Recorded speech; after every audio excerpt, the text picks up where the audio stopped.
Ang pinakalibre at pinaka-effective na pamamaraan ng pagpapapayat ay fasting. Yes, you heard it right. Bakit? Kasi walang food intake. So, walang gastos. At wala kang iti-take na kung anong appetite suppressant na drugs or pills para lang pumayat ka. Pero teka lang ha, hindi ito basta ginagawa ng walang basic knowledge tungkol sa fasting. Kaya, paano nga ba ito gagawin ng tama? So, panoorin mo hanggang sa huli at tiyak ko, hindi ka magsisisi na pakadali lang. Ang fasting, hindi yan pagpapakagutom or starvation.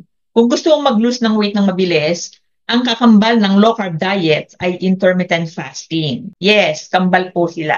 Yung iba, ang tawag dito ay time-restricted eating. Hindi rin ito ginagawa bilang religious belief or ritual na katulad ng ibang relihiyon. Ito ay eating pattern na kung saan may itinakdakang oras para sa pagkain at hindi pagkain. And that way, mabigyan ang katawan mo ng sapat na oras para magamit mo ng efficient ang glucose or asukal at stored fat sa katawan mo. And then, pag nangyari yon, may bababa ang sugar at insulin level para maging insulin sensitive ka.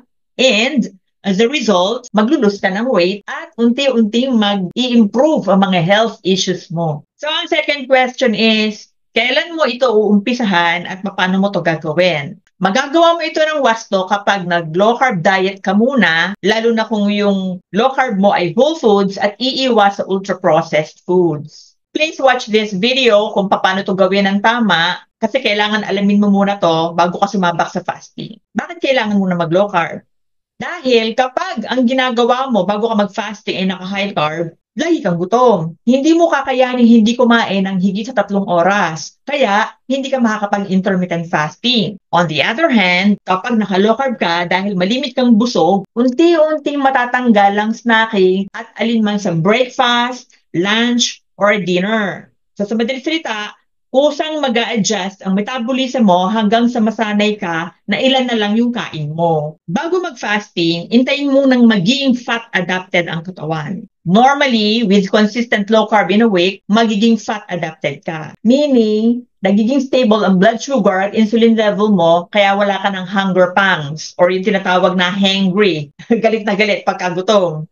Ang katawan mo, pagka ganon, ay naging efficient na sa fat burning or paggamit ng fat mula sa kinakain mo at hindi na mula sa high carb at asukal. So, mararamdaman mo na fat adapted ka kapag, number 1, hindi ka na malimit gutom at hindi ka na nangangatal o sumasakit ang ulo kapag oras mo nang kumain. Number 2, mataas ang energy level. And number 3, wala kang brain fog or yung tinatawag na malabong pag-iisip. So, naka-consistent low carb ka na, naramdaman mo na fat-adapted ka na base dun sa mga nabanggit kong palatandaan, hudyat na ito na pwede ka na mag-intermittent fasting. So, ito na, gagawin mo na. Mag-set ka ng fed state at fasting state. Kailan ka kakain, kailan ka hindi kakain. For example, dati naka 5 meals ka lang. Okay? So, dun sa 5 meals na yon, 2 to 3 hours lang yung pagitan mo sa bawat meal. Walang pahinga ang digestive system at walang pagkakataon si insulin na ibaba ng husto ang blood sugar mo.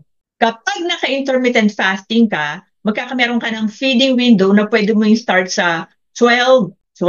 Ibig sabihin nun, 12 hours fed state, 12 hours fasting state. Sa loob ng 12 hours ka lang kakain, and then the next 12 hours, usually sa gabi yun, hindi ka kakain. Kung 8:60 naman, 8 hours fed state, 16 hours na fasting state. So sa madaling salita, sa loob ng feeding window, doon ka lang kakain ng low carb foods, quality foods, hindi high carb ha. Kung dati, naka-breakfast, lunch, dinner ka sa loob ng 12 hours, pwede matanggal mo ang breakfast, even merienda. Then lunch at dinner na lang yung natitira. Or walang dinner, breakfast at lunch lang kung ano yung mas convenient para sa'yo. Kayo ang magtatakda ng feeding at fasting window ninyo. Ang goal kasi ng fasting ay para mas magamit ng katawan mo yung iyong naka-imbak na fat bilang fuel, maging stable ang blood sugar at insulin level, maging metabolically flexible ka at may ayos ang signaling or chemical pathways ng katawan mo for optimal function. Diyan ka mag-lose ng weight and ano man ang iyong health issues ay unti-unting mag-i-improve tulad ng fatty liver, high cholesterol, uric acid, elevated triglyceride at kung ano pang mga metabolic illness. And then, dahil nga nang lagi kang busog, mataas ang energy level mo, dadating yung time na kakayanin mo ng magtimad, 2 meals a day, or OMAD, 1 meal a day. At dahil hindi ka nakain for prolonged period of time, nasusunog mo yung sarili mong taba,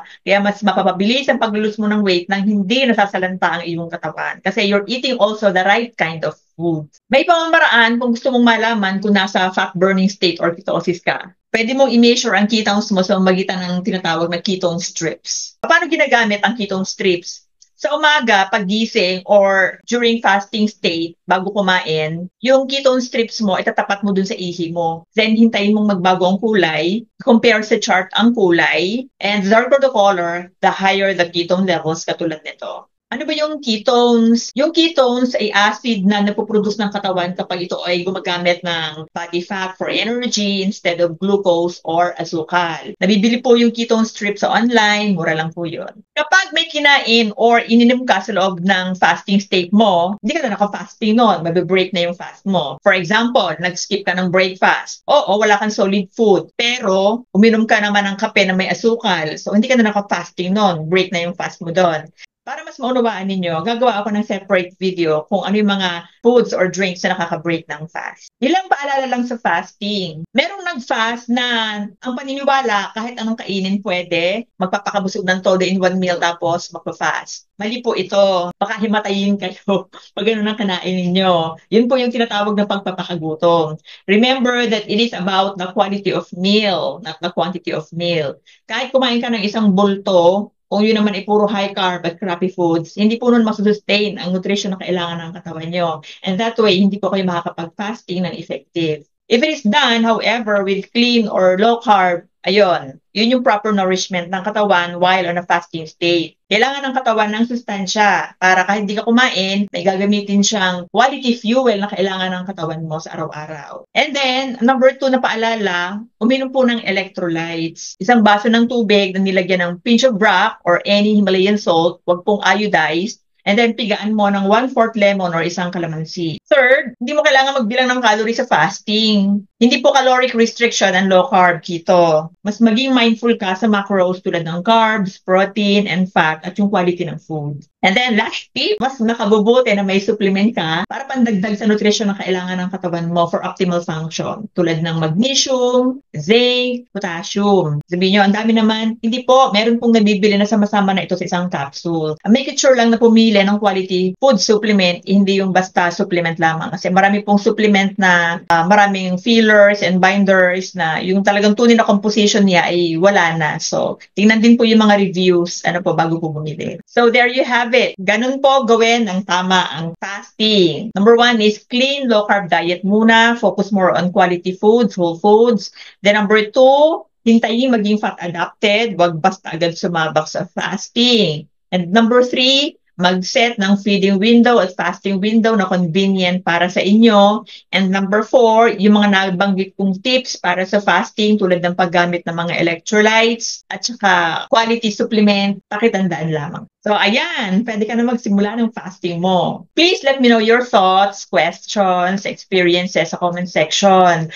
Sa mga nag-subscribe po, maraming salamat sa inyong suporta from the bottom of my heart. Salamat po. Sa mga hindi po, please subscribe para matulungan po nyo ako makapagbigay pa ng wastong information na alam ko sa kasalukuyang panahon na marami yung may mga health issues, weight issues, ay mapapakinabangan po ng maraming tao. So kung nakatulong po itong video na to, please hit the notification bell, subscribe to my channel, please share and like, and thank you for watching. Best of luck po sa inyong health journey. God bless. See you on my next video. Bye-bye.